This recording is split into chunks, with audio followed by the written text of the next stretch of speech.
రాష్ట్రంలో అప్పుల పరంపర నడుస్తోంది, భారీగా పెరుగుతున్నాయి. కానీ వస్తున్న ఆదాయం మాత్రం ఇగో ఇలా ఖర్చు పెడుతున్నారండి. సిద్ధార్థ లోద్రాకి మళ్ళీ 33 లక్షల రూపాయలు ఇచ్చారు.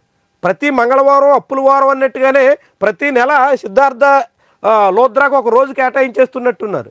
మొత్తం వచ్చిన ఆదాయం అంతా సిద్ధార్థ లోద్రాకే కట్టబెట్టే పనిలో ఉన్నారు. ఇప్పటికి 9 కోట్ల రూపాయలు ఒక లాయర్కి 18 నెలల్లో, అంటే సగటున నెలకి 50 లక్షల రూపాయలు చొప్పున ఈ ప్రభుత్వం కట్టబెడుతుంది. సగటున నెలకి 50 లక్షల రూపాయలు ఒక అడ్వకేట్కి.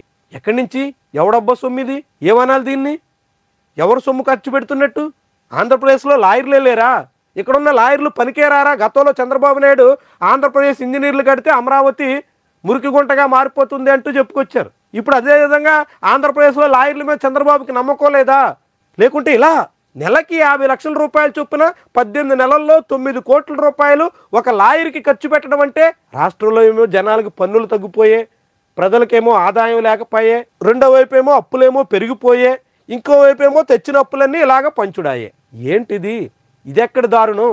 ఎక్కడికి పైన? ఏమనాలి దీన్ని? ఎటు తీసుకెళ్తున్నారు ఆంధ్రప్రదేశ్ని?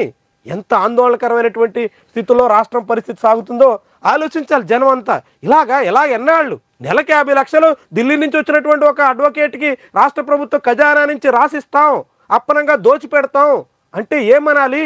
చాలా చాలా కలవరపరిచేటువంటి వ్యవహారం.